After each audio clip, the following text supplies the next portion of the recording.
Welcome to Sex Talk Radio, a podcast that explores sex and kink through candid and curious conversation. Join me and expert guests in unpacking taboos and making sex talk more fun. Recently launched, I have created the Sexy Society. It is an online community for kink and sex-positive women. We will have monthly workshops, and there's a lot of great posts in there. This episode of Sex Talk Radio is brought to you by AFTERGLOW. AFTERGLOW is a female-founded ethical porn company based here in Austin, Texas. Go to xoafterglow.com, that is xoafterglow.com, and use code XOTHEA for a week free, and be sure to check out my favorite video of theirs, Lip Service.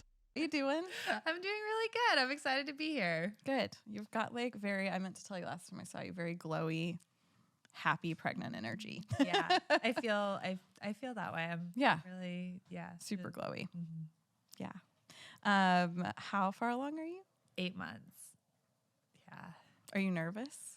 I'm not that nervous in this moment. I'm really excited. And I know this huge, big life change is coming, and everyone's like, you don't know exactly how it's going to affect you. Sure. But that's also really exciting. Totally. Shifts are beautiful. Yeah. Are you going to have a home birth? No, Okay. I'm going to the hospital. Right. I'm getting the drugs. You kind of like strike me as home birth, and then I was like, nah, I don't know. I am getting a doula who's like specializes in hospital births, because I think that the hospitals are really good at having you not die. They're not really great at like making you feel like happy and taken care of throughout the process. Right. So And I like feel an organic nurturing. Yeah, safe, organic nurturing. Yeah, none ways of that. you want to feel when you're birthing a child, I'm sure. Yeah. Yeah. Very cool. Well, tell me a little bit about yourself. I mean, the guests, the listeners. So I am Lilly Sparks, and I'm the founder and CEO of AFTERGLOW. And AFTERGLOW is ethical porn by women for everybody. Our mission is to help people have a great sex life. So a lot of porn is really great for, a couple minutes of fun, not the job done. the job done, not knocking it. But our mission at AFTERGLOW is to really tell different stories than you see in mainstream porn. Yes. Be really focused and centered around women's pleasure and female empowerment, and to create something that you can take from screen and into your real life. And super inclusive, like all walks of life. It's just, it's, I think people get curious about it because of that. Like, and that's the thing, I started this company. I'm a woman, I wanted what's on AFTERGLOW to be stuff that I liked.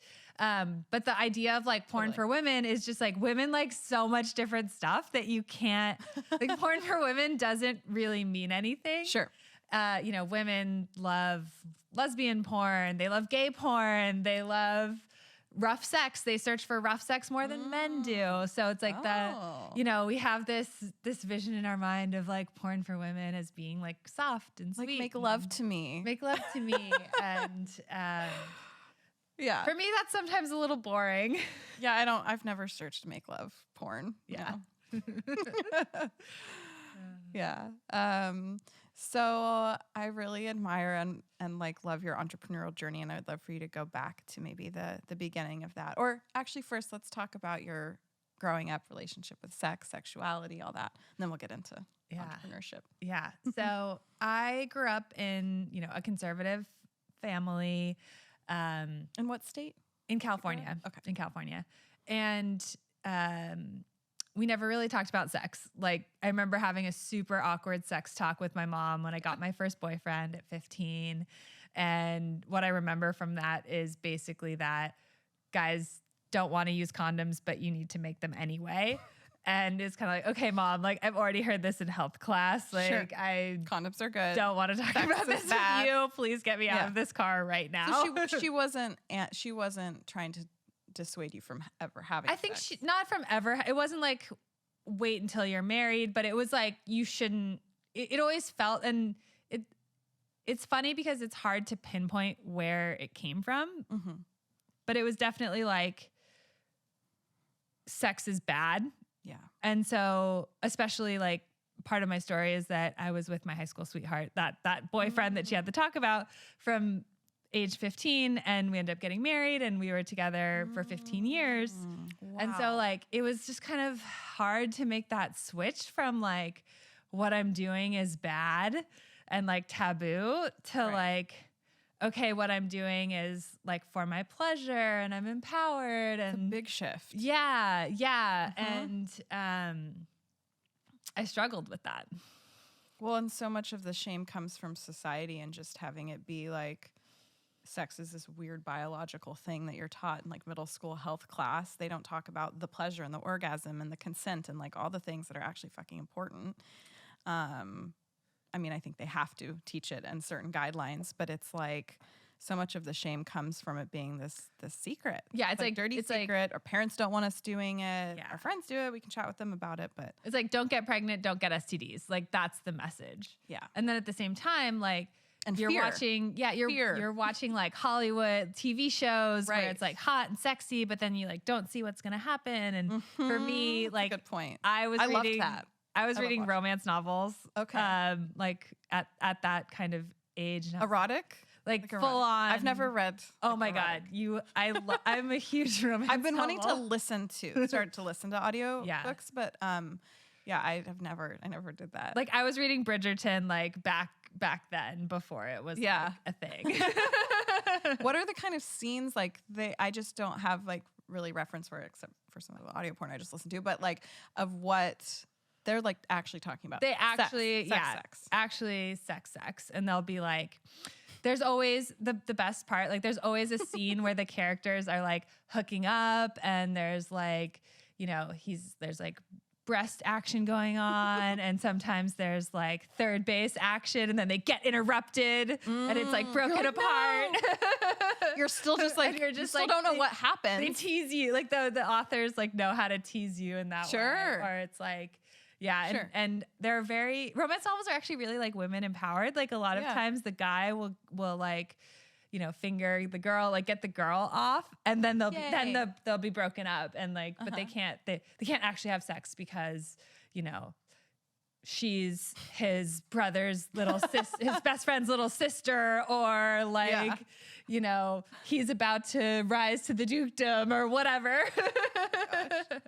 Well, but so in neither of those scenarios with like watching Hollywood or that, is there like actual penetrative There's sex? actually, yes. Or there is in the is. books? There is in the books. There's actual penetrative Would sex. you masturbate to that? Like, or No, it was just like, it just was exciting. I mean, it turned me on, but yeah, I never really like discovered masturbation until I was older. Yeah, same. 19 for me, I think. Was my Yeah. first orgasm. And I think part of it is too that with my high school boyfriend, like that also prevented me from learning about my body because it was always in a partner dynamic and I never really. You're like, why would I do Yeah, this like alone? they're just, why would I do this alone? Yeah. Well, we're also, I feel like there's a stigma around masturbation when you're in a partnership. yeah.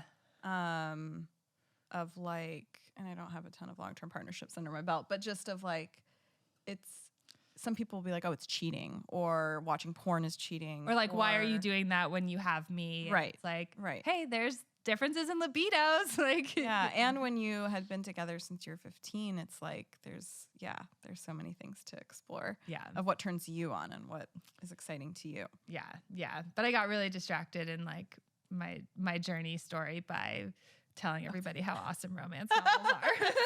Great. I mean, they're kind of like I feel like they're hot right now. Like on Book Talk, there's like book TikTok is like mostly women talking about that. I don't know. I just don't like to read. I like audio stuff. So I have a couple on my list, like the naughtiest ones that everyone's talking about. I'll give them a listen.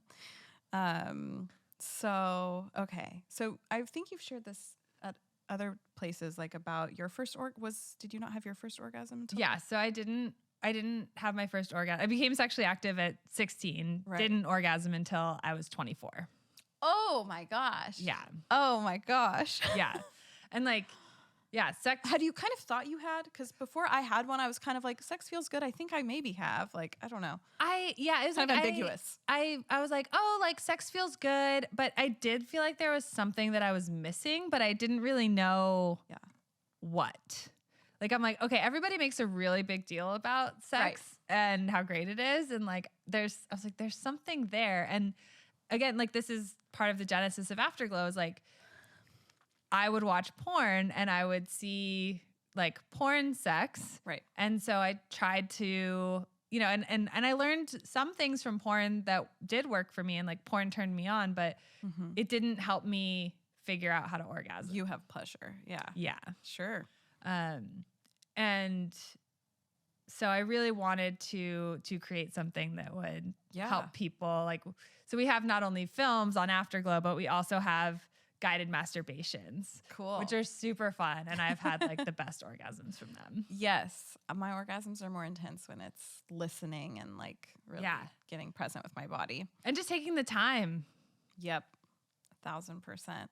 And I think like with your first orgasm, was there talk of it with your partner? Like, or because I feel like we're just not given that foundational education of like, both people can come. Both people should come. Like, yeah, it was really hard to, like, I remember like having to work up the courage, and it's really hard when you've been in a relationship with someone for a long time to then try to like shift that dynamic. Well, and guys often think that like it's like they take it personally too. If you're like, I'm not coming, I think it's about their dicks. Yeah. So like, I remember kind of like telling him like, hey, you know, there's something like I'm not coming. Oh. There's something missing. And that's so many years. And like, after a long time. And what finally, it was the simplest thing. I just needed a vibrator. I just needed clitoral stimulation. Like that was it. Amen. That was it. And it took me till 24 to figure that out. And that's not wrong either. Like that's the thing. I think a lot of women make their like the ambiguity of when they first orgasm and how they orgasm kind of like a shame thing. And I mean, I have friends even now at 30 that like they have just had their first orgasms because there was a question about it. They were like, I'm not sure, sex feels really good. I think I have orgasms sometimes. And yeah, I mean, like I literally remember my first one because it was so great. Yeah. And I was like, what the fuck was that? And all of the like, there was so much excitement in the teen years too of like sex. Like, oh, I'm so excited for that. Yeah. And like you and I sound similar in the way that we would get turned on by like watching the movies and like it was like this big fucking thing that was going to happen. And then it's kind of like, womp womp. Yeah. But so much of that is because we weren't having orgasms. Yeah. And when I started having them, I was like, oh, it all makes sense. Why it's so fucking like, hot and exciting. And exactly. Yeah. So when did you start Afterglow? So I started Afterglow in 2020. I went on a meditation retreat in February of 2020, like right before COVID. And like I'd had the idea for Afterglow before that. And it was kind of like the crazy idea that I was too scared to do. Because you've had other companies. Let's talk about that as well. And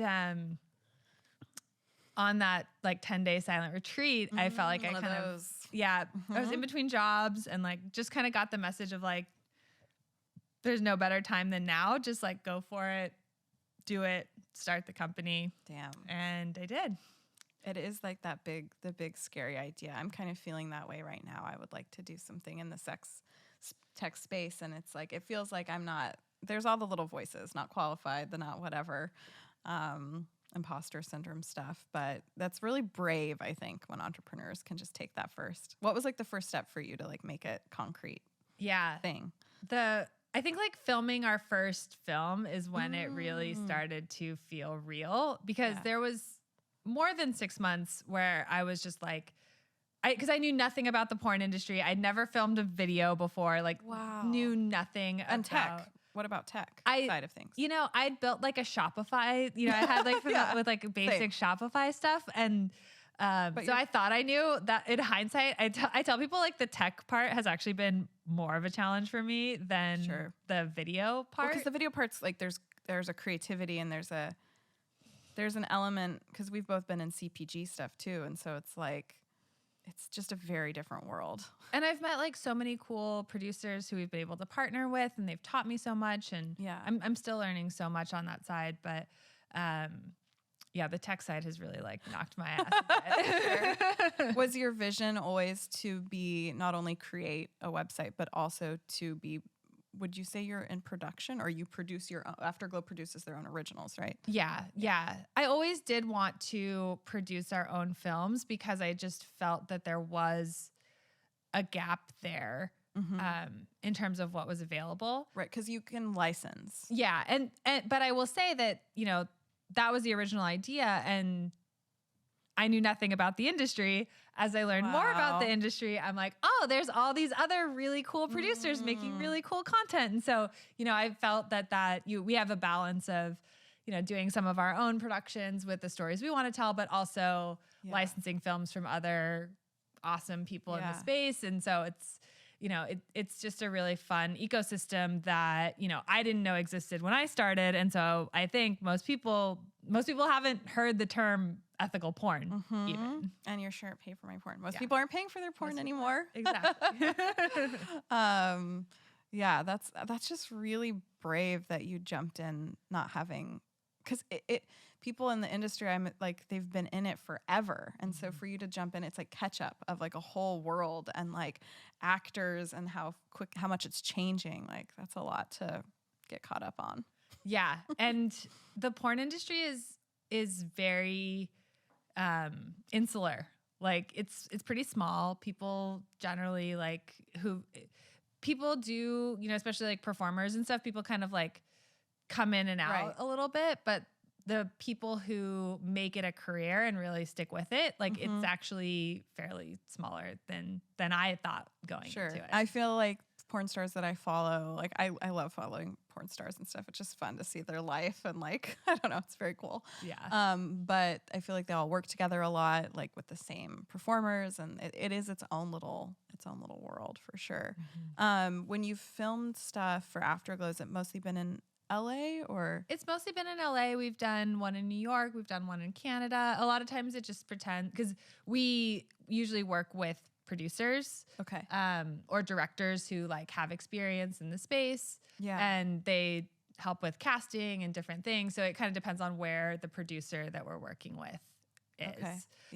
But being based in Austin, Texas, there's definitely not a lot of a community OnlyFans girls, but like we're coming up, but definitely not like LA or Vegas. Right. And so a producer is like the puppet master, like brings it all together. And what's your role for a original? Yeah. Like so it'll vary kind of how much producer type stuff. Like usually we hire somebody who's kind of like a producer / director.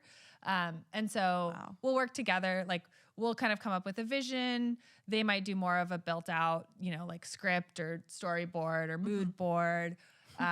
Suggest locations, suggest performers, and then we're kind of like, yeah, cool, this all looks great. Let's go. Let's do it. It's a lot of work. It is. It's a lot of work for for a porn, for a scene. It has made me realize, like, I'm so impressed that any television show or movie or anything like ever gets made. It's like when you're building a company, you get to hire people full time and like you get to kind of like lock them down. But when you're making a short film or something like that, it's like you gotta hope the people's schedules line up and that they're available on that day for like a 20-minute or a half an hour thing. Yeah.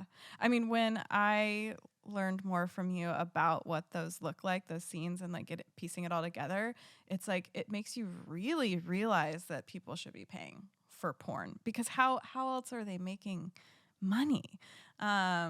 Which I feel like I've heard a lot about over the last like decade. Could you talk more about how, I mean, I think all porn used to be more paid for. Yeah. And if you could speak more to like that transition. So and kind of conglomeration. Yeah. Basically Pornhub bought out all of the small independent studios. So studios were making money off of DVDs, like literally 90%. Yeah, let's go back. VHS. Yeah. Find our parents' porn. Yeah. No, it was like DV, like the heyday of porn, of like the money in porn was like kind of the Jenna Jameson, like early 2000s era. And people were like contract stars. And they would Making get like crazy money. 6-figure contracts. Like they'd be making money because people were making money on all the DVD sales. And that was like the main revenue. Okay. And the crazy thing is that actually even today, DVD revenue is a significant portion of like porn studios, like how they make money. Fascinating. People still buy porn DVDs. Yeah. Which is, it's an age. I mean, somebody that has a porn stash of DVDs. yeah. Why not? Truckers, I guess. I don't know. There's still so much I have to learn about the porn industry. Fascinating. But And so somebody would buy like one DVD that's more of like an hour and a half, like kind of like a movie. so yeah, replica. DVD is generally like 4 or 5 scenes. Okay. So like different sex scenes, and it's like an hour and a half generally. And the scenes usually had to be like similar themes, you know, Right, like they filmed it all. big boobs or anal or whatever. Yeah, Like, the ridiculous titles. yeah. That And they would have. anything with people of 2 different races is like automatically interracial. Like that's the category it's in. Oh, It's like man. everything had to fit into like very specific Sure, categories. kind of like kinks, fetishes. Exactly. Mhm. Exactly. Okay. And then Pornhub came in, and you know, Pornhub is mostly making money off advertising. Mhm. So Pornhub, to a certain extent, bought up all the studios and, you know, is able to make money because like what's on Pornhub might be, you know, 25% their content. So they like keep all that money on advertising. From the studios that they like bought from up. the studios that they bought up. And then it's other stuff that like people have uploaded for free, or studios do upload clips of their content as a marketing tool. Like Brazzers or whatever, right? well, Brazzers Like is that, owned or- by Pornhub. It is? Mm-hmm. Yeah, It's a different site. it is. And they also like Pornhub also has, you know, Pornhub Premium and Brazzers, and like they do their own subscription sites with their own kind of like premium content. It's totally, is conglomerate the right word? Like, Yeah. There's a word for it when they take over. There's Yeah. another word. I can't think of it. But Consolidation. yes. Yeah. Yes. Yeah. And Happens there's like a lot in every industry. yeah, there's Pornhub, there's the X Hamster conglomerate, which is actually I think has more views than Pornhub technically. And then there's a third one that I think is like the XXNX. I think that's separate. Okay. But yeah, there's like 3 main I like tube site conglomerates. randomly subscribed to Brazzers for like a day, and I was like, I'll check it out, whatever. And then I had to call a fucking phone number to cancel this thing. It Yeah. was so crazy. Yeah. How like the links I had to go to cancel this. And I'm like, of course they're fucking making a lot of money. Literally to call some phone number. And it's interesting to me that Pornhub makes so much money from their ads because their ads are fucking weird. They're They're so weird. It's like, get on and fuck a girl right now. Or it's like grannies it's like, in your area. yes. Or it's like weird like animated stuff, which he was telling me like isn't really actually a thing. Like if you actually go there, it's not quite like that. And it's weird as a woman watching porn on Pornhub because they might know what I've been clicking on and target me with certain categories, but they're not. I've not been put in a category of just being a woman. It's weird. Yeah, I don't know, because like Pornhub is really good at SEO. Like you type anything porn related, like you're gonna get taken to those, you know, or X Hamster or whatever, like as the top. But weirdly, I feel the same way. Like I don't feel like the algorithm Like I'm a is woman. that great of like How about helping local me guys get- to fuck? Like, I mean, what's going on yeah, here? I don't know what other people are getting, but yeah, and I would say I have advertised with Pornhub, and it's people think that porn is like where all the technology advancements happen. Like that's the reputation that we have, and you know we are early adopters of like AI and stuff Right, like that, and we that are. happens. But like the 80% of what really happens is like people are still on Skype. Like everybody in the porn industry is like, hit me up on Skype. I'm like, what? I haven't used Skype since like the year 2000. This episode of Sex Talk Radio is brought to you by Afterglow.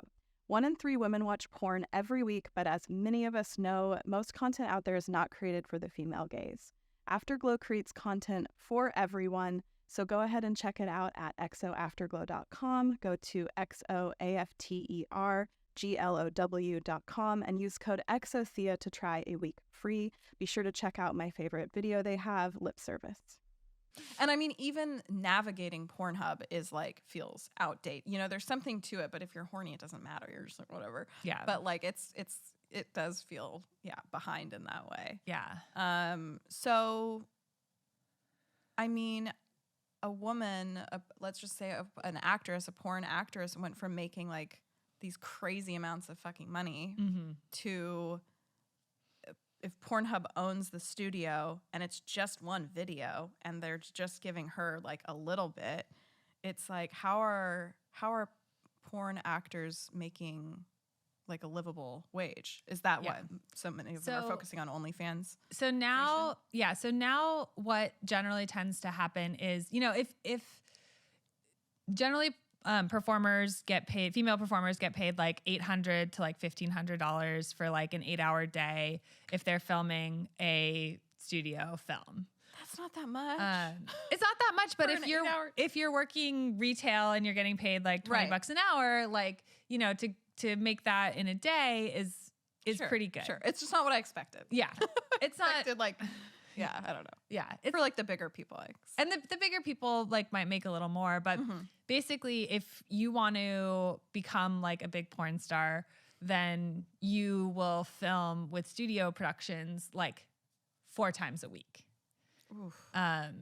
Which is like, I'm like, seems really hard on your body to me. Like I have so much respect for performers and like, fuck yes. And then while you're doing that, you build up your Twitter following, you start your OnlyFans. And so then multiple streams. So you really, and then, over time you get to be more choosy with the studio things you're doing because you've built up that recurring Sounds revenue. really hard. Yeah, no, it like it's a Sounds hustle. Really hard. Like it's a hustle to become big. And to be like good, to build up a good following on OnlyFans, I feel like you need to be having sex scenes. Like when girls are just like, I'll sext with you. It's like, no, people want to go watch them. Like I've subscribed to people on OnlyFans and then I'm not seeing any actual action. And I'm like, well, this isn't what I signed up for and I'll leave. And so, but to think about a woman going to a studio 4 days a week and then also making content when 10, however many years ago, it was just like, you could do your scenes and make huge chunks of money. It feels a lot like different. a lot. Yeah.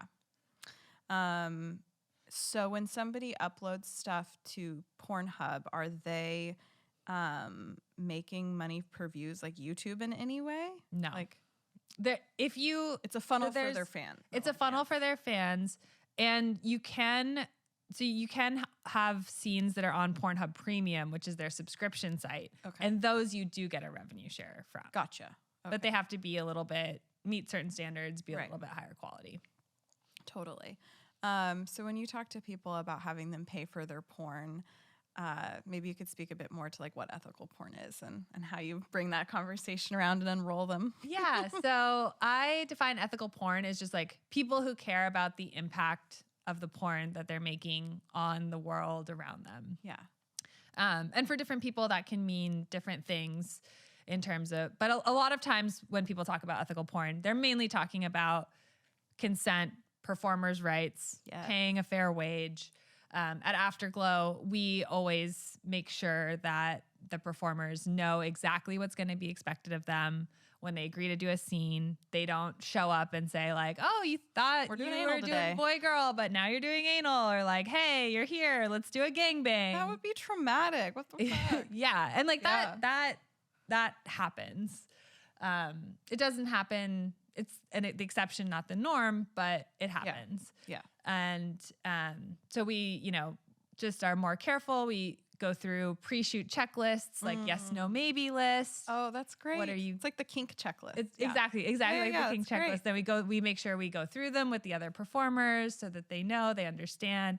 Yeah. And then we have somebody who's there making sure that everybody on set is following those guidelines. What's that job title? Intimacy coordinator, like which they do on Hollywood sets too. Yeah. And so they're actually pulling a lot of people who have experience in the porn industry to be intimacy coordinators on set in Hollywood, which is really cool. That's very cool because they're actually going to have way more gauge on what might trigger somebody or comfort levels. Like with BDSM and with porn, like those are the areas where people are more experienced and having those conversations as part of the norm, and you're able to bring that into the mainstream. That's so important. That's very, very cool.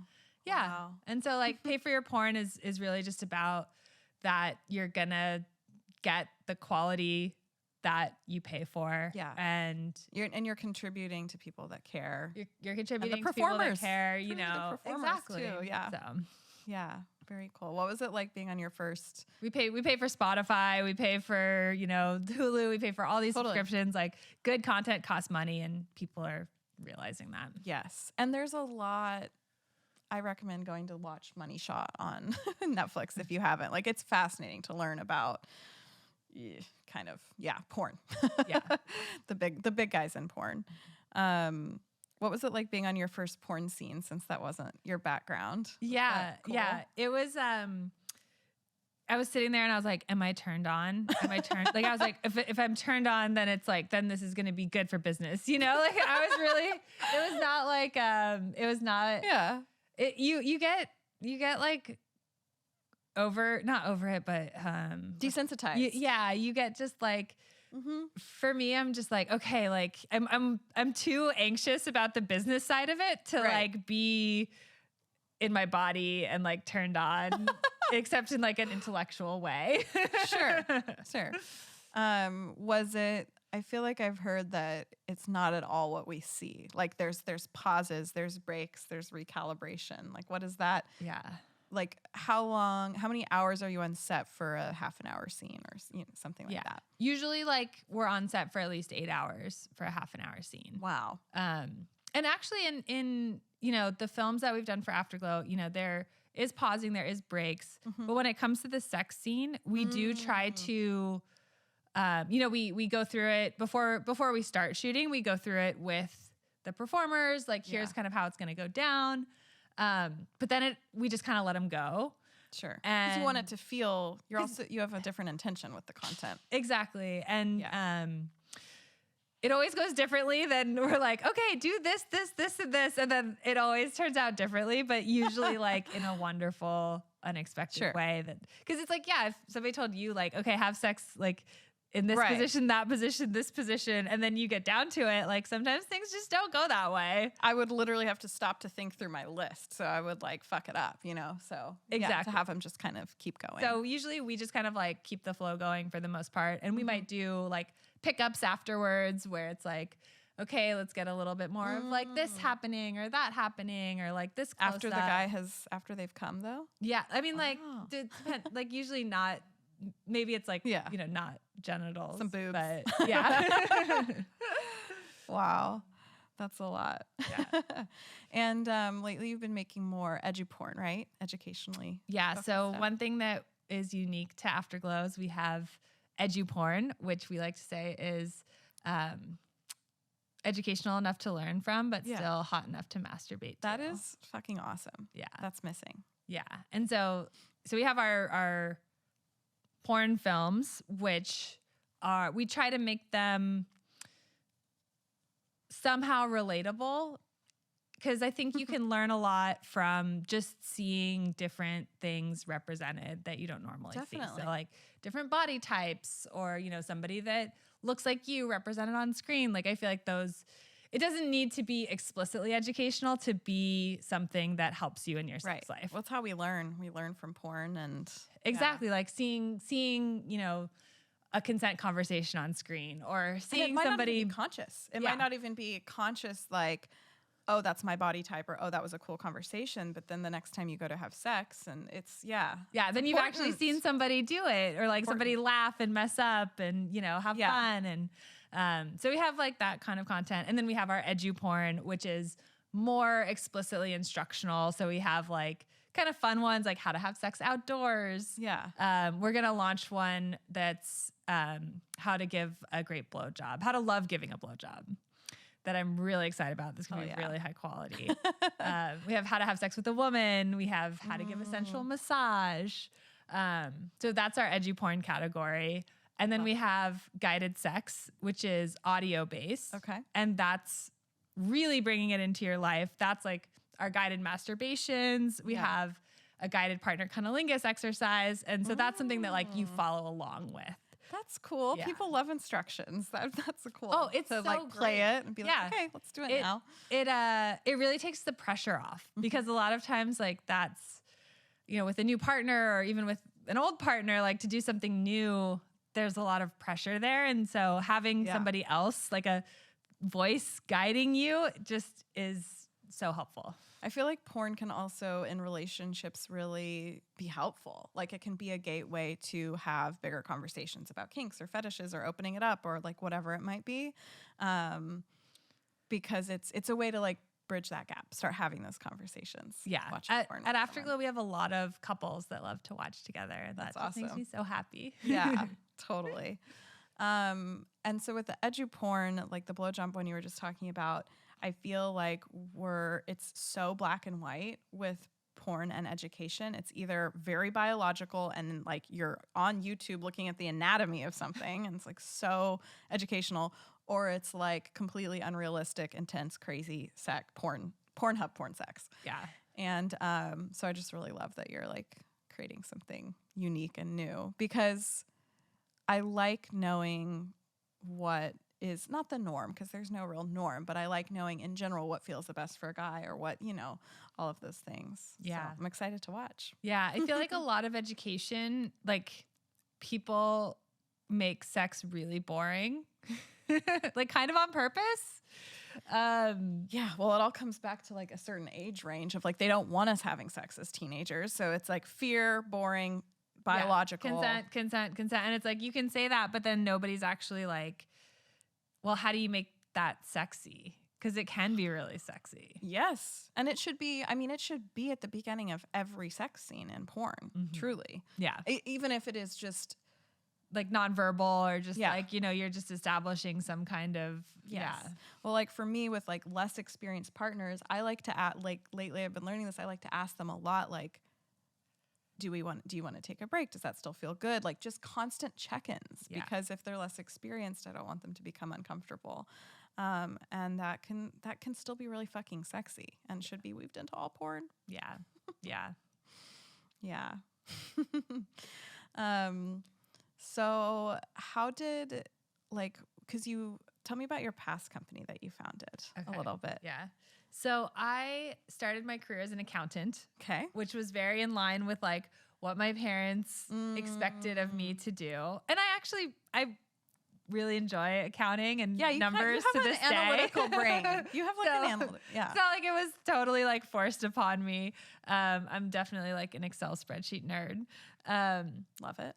But I did that for 8 years. And then I started a natural foods company. And was doing that for about 5 years, and started with just like making it in like a tiny kitchen and like driving to different stores and selling it. The hustle.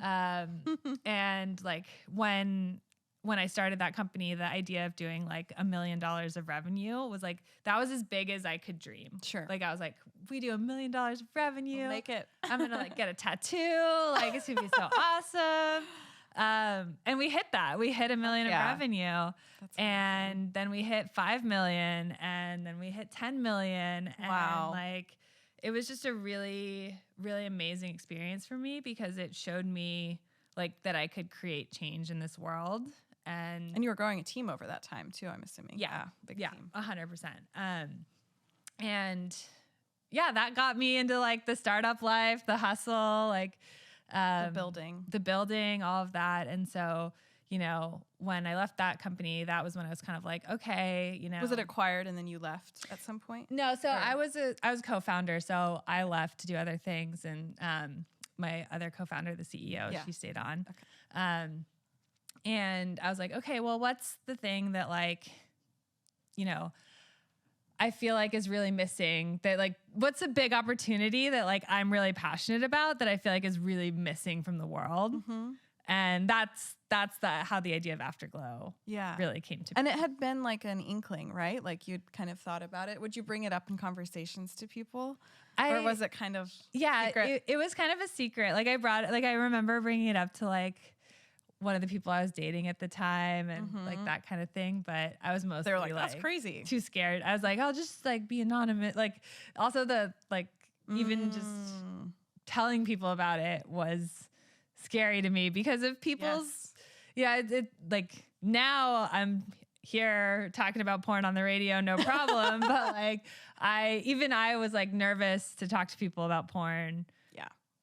During that time. It's a process. I was talking Yeah. about it with my last guest. It's a coming out process to like take up space and be confident in owning this. And I've been exploring that in my dating life and in like professional endeavors, like wanting to be taken seriously. Like, Yeah. especially having built companies in the past as well. It's like, you like, no, I did all this other stuff. Like it's, yeah, but not needing to get that validation of just owning it. Like, Yeah. this is the industry I'm in, and it's hard and it's awesome. Yeah. And I mean, I think that, I don't know, I'm sure you've noticed this too. It's like, you just have to be the one to say it first. You have to give the permission because people want to fucking talk about sex. Oh, People so want to talk about it. they do.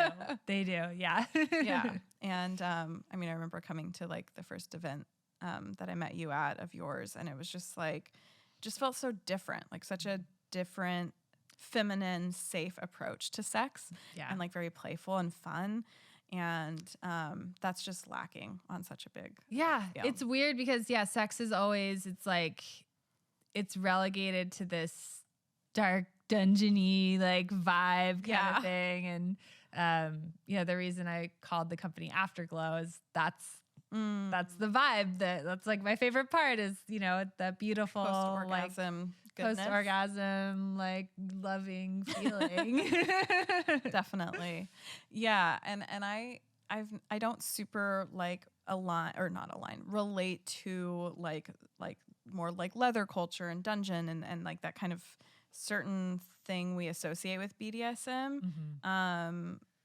And I feel like there's this middle ground that I just want to build community and support for. And they're, you know, people that should go watch Afterglow, because it's like, yeah, there's safety and joy and like talking about and exploring sex with people that are comfortable with it. Yeah. And I mean, I was super nervous the first time I sat down to do this podcast, but it's like, I want people to be having more conversations about it.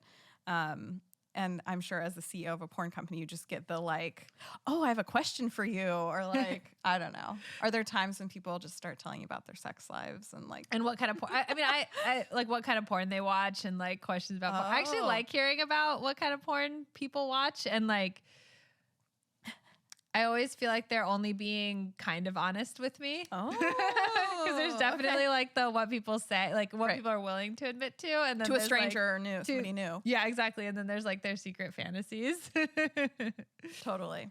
You won't really know unless you go look at the data, the Pornhub data. Yep. Well, you were saying something about the most searched. So how are you able to see data on that kind of stuff, like the most searched genres? Yeah. Well, Pornhub puts out like a trend report. Okay. I forget. Yeah. There's definitely the stat that women search for rough sex and gangbangs more than men do.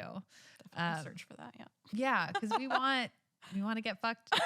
We want to get fucked. Would like a gangbang someday. It's true. I don't know. It's Yeah. And I mean, we see like the searches, but we don't know if they're like men or women or who's searching. Although we do have, we have mostly women on the platform. Right. But are there ways for you to see what's being like, do what's searched on bigger platforms ever inform your decisions of how you set things up? Yeah. So how to is actually a trending thing on Pornhub. So people definitely like that's it. People want the resources to learn. Like they want the knowledge and they want to be good at it. Exactly. Like I remember being in high school and being like, I'm probably awful at giving blowjobs because I'm fucking 16. I don't know what I'm doing. Like if there had been, I just didn't even feel porn had such a bad stigma at that time. I think, especially for women, it was like, something that the high school guys do. Mm-hmm. It wasn't even really like comfortable or acceptable for me to entertain going to a website. But if I had, I could have, I would have probably also searched things like that. But we want to do a good job. We want to learn the sex is a skill, like the more you practice, you get better at it. 1,000%. And instead, like our culture has this idea that like you meet somebody and like it's supposed to just be like magic and perfect. The first Hollywood time. fucked us up a little bit there. Yeah, exactly. Without any communication, like, yep. And that's just not true. Yeah, and that unfortunately plays into that thing of like the innocent girl next door is also going to be really fucking good in bed. Yeah. Like, Yeah, like the probably lady in the street, but the freak in the sheets. Yeah, like, probably not. No, maybe if she has sex with a bunch of people, it's a skill that she'll learn, and we should actually be excited to fuck those girls. Yeah, exactly. Yeah, that's a hard societal shift to make that I would like to see happen, of just the double standard of men sleeping with more women and it being the high five and women being slut shamed. And yeah, I feel like it's changing slowly. Definitely. Slowly. None of that. I have to believe like in that we're gonna be moving towards a more like sex positive culture. Definitely. And, I think we are. And I think Gen Z is like really sex positive and curious. Are there a lot of Gen Z people on your platform?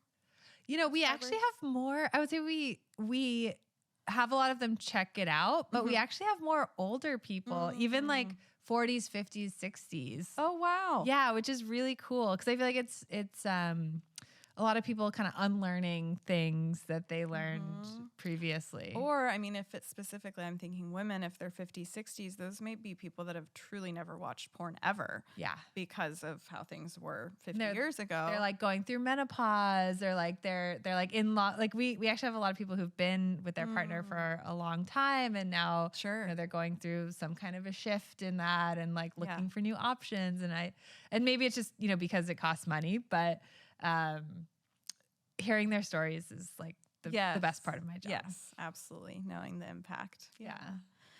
Well, what else? Oh, I know what else I wanted to talk about. The nightmare that is promoting, marketing, censorship, all of those things in adult industries. So specifically what I'm thinking about is like, you can't advertise if it is perceived as A, B, and C. I'll have you explain that. And then also like Pornhub being, sorry to keep talking about Pornhub, like how they were deleted on Instagram, like why that happened. So if you could just like give the beginner listener watchers a rundown of that nightmare. Yeah. Well, it's really interesting because different platforms have their policies about adult content. Terms and services. And, you know, generally you cannot advertise for anything. A lot of the things about like porn, like they won't say like you can't advertise porn. Like it does not say that. Okay. But it'll say that like it'll just be worded really in a gray area. And then there's the wording, and then there's like how it'll just say it's like highly restricted or something like that. Like in Google, you give an example of like an Instagram post or like a sexy Instagram post? Or? And so there's the guidelines, which don't really tell you anything. We're already confused. Yeah, we're already confused.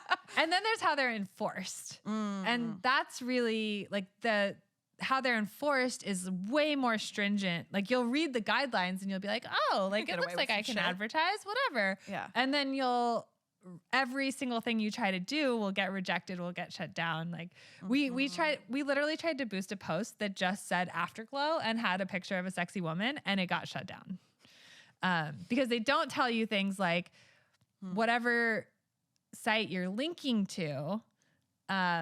Also, like they follow censor, you. like they follow the words that you're using. And that's where a lot of like women's health companies that are just like pelvic floor therapy, you know, like they'll say the word vagina or vulva, and Google will read that as like an adult service and shut down their advertising. Okay. So yeah, and with Pornhub specifically, so like this gets into like one thing that you can't do is you can't promote sexual services, I think it is. And it came out through Pornhub getting shut down that like even trying to say like, oh, like check out this new film is like potentially directing people to your site and is not allowed. And this has to do with human trafficking stuff, right? Yeah. So the reason that the platforms are so sensitive is because of a law called Sesta Fosta. And so basically there's this other law that's like Section 230 that says that platforms aren't liable for what people say on the platform. And what FOSTA, I always forget. What it did is it said, that's true, except for anything involving human trafficking or sex trafficking. But why is there an assumption that porn is related to sex trafficking? Like, because, I know. Because there's like a big right-wing political organization that spends millions of dollars trying to make those connections. And there's people like Andrew Tate that are like, that is sex trafficking. Like the definition of sex trafficking is actually pretty broad and unclear. So like he was doing what's called like the lover boy method, where you're like, you know, to whatever extent pretending to be in a relationship with somebody and you love them and then you like get them into sex work. Whoa. And that's, you know, it's like, it's unclear like how much they would have done, would they have done it without that relationship? Did they want to do it? Did they just do it because of the relationship? Like, it can be really blurry, but that is sex trafficking. Yeah, and the documentary Money Shot talks about this too, of how it was like not, and that's why all of the content on Pornhub got removed, and I mean across all porn sites, where I think it wasn't directly tied to a person, a specific person. It was because it wasn't verified. Like they didn't, because for porn to be legal, you have to have basically like documentation of everybody performing, their names, their IDs, and their consent. And Pornhub was not checking the uploads on their platform to make sure that happened. But then that made it difficult. I mean, I know, I think this is even plays into like OnlyFans content creation. They have to, both parties have to have an OnlyFans account, and then it has to be like a collaborative post. Like it couldn't just be some random person, because then it opens it up to something could be wrong. Like something could be amiss, but that's so tricky. And that makes it harder for performers to make money, I'm assuming.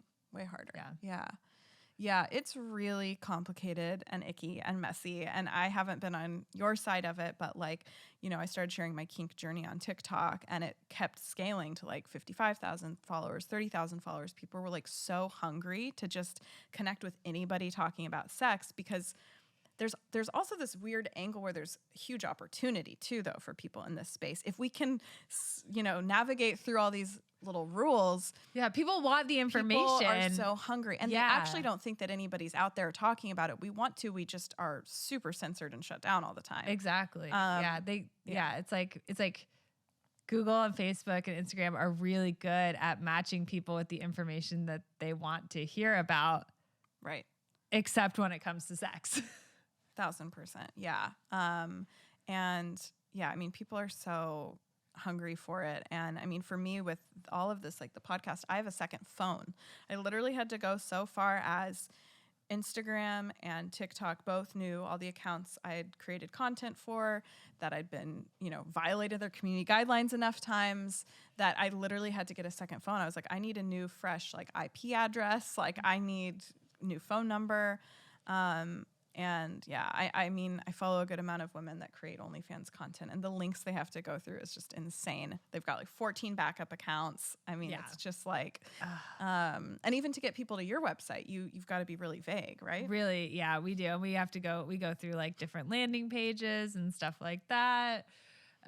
It's really difficult. Yeah. And a lot of it is like, we just have to do things in a more organic growth type way, and honestly like grow a little slower. Like we can't grow as fast as if we could pay money to advertise on normal platforms like most people do. Yeah. When it comes to shooting a scene, do you have to be in a state where sex work is legal or decriminalized, or like what's that? It's the case law is pretty vague. There's a couple it's called the case law? No, like different. It's generally legal, but there's certain states where it's been challenged, and the courts have said to just shoot porn in general. To just shoot porn in general. Okay. And so like California is one of those states. Nevada challenged? That there's case law that shows that shooting porn is legal. You're good to go. You're good to go. And Nevada sex work is legal, so it's legal. Is it decriminalized, but it's also like legal, like it's outside like of and like the whole shebang? Outside of whatever county Vegas is in, it's legal. Okay. Yeah. Wait, what do you mean outside of Vegas? Like I think Vegas is in Clark County, and there it's not legal, but everywhere else in Nevada it is. Yes. Oh wait, that's why like the Bunny Ranch is like 50 miles outside of Vegas. Interesting. Yeah. Okay. I'm very curious to learn more about the decriminalization of sex work. I think that from what I've read from sex workers, it's like legalization can be harder for them, but decriminalization is important. Yeah, I don't know. I mean, I think it's like similar to weed. Cannabis. Yeah. Yes. Like, I mean, all the farmers got fucked and are poor now because, legalization. Yeah. And like 30% taxes. Yeah. But a woman should not go to jail for sex work. Yeah. Yeah. Man, it's a lot. You're up against a lot. Yeah. Fighting the patriarchy. Yeah. One porn at a time. One porn at a time, we're going to keep doing it. So it's, it's what I love to do. And it's like, you're an entrepreneur too. It's like when you get that thing that you really care about, you just like, you've got to bring it to life. Every time you get knocked down, you just keep getting back up. Yep. Absolutely. Yeah. So if somebody were to go to AFTERGLOW, let's talk to somebody that's never watched porn ever. Maybe it's a woman, she's nervous.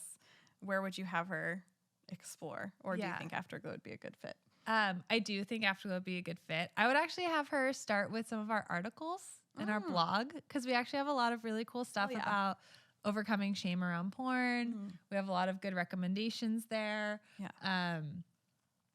And it's a lot about the knowledge of like, why, like we have little stickers like porn is good for you. Like we really believe that watching porn can be a positive part of everybody's sex life. Totally. And we have a lot of articles about the benefits of porn and how to watch it with a partner, how to use it, in ways that help your sex life. It's like a very good baby step to read some sex positive It is, because I think that's, and it's a lot of, and then I think maybe go to, some of our marquee videos that are recommended, like Lip Service, which like doesn't have any penetration in it. It's a woman telling her partner how she wants him to perform cunnilingus on her. Amazing.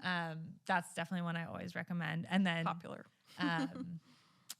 Like I think there's also a really awesome one called Touch Yourself, where it's like it's a video, but it is a little bit of guided, like there's this thing called Joy, like jerk off instructions. Yeah. And it's kind of like our female take on jerk off instructions. I love it. Which is a really awesome one. Amazing. Yeah. Cool. Well, thank you so much for being here. I love hearing your journey and all the porn things. And I don't know if either of us ever post anything about censorship rules, please vote for them. And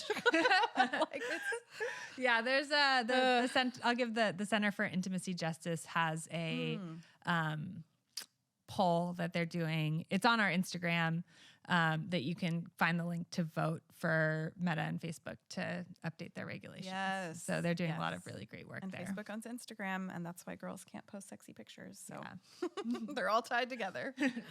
All right. Well, thank you so much. Thank you. Thank you so much for tuning into Sex Talk Radio. I hope you found this conversation to be expansive and fun.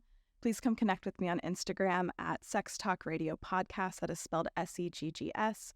And I would love to see you inside of the Sexy Society, which is an online community for kink and sex positive women. Thank you so much.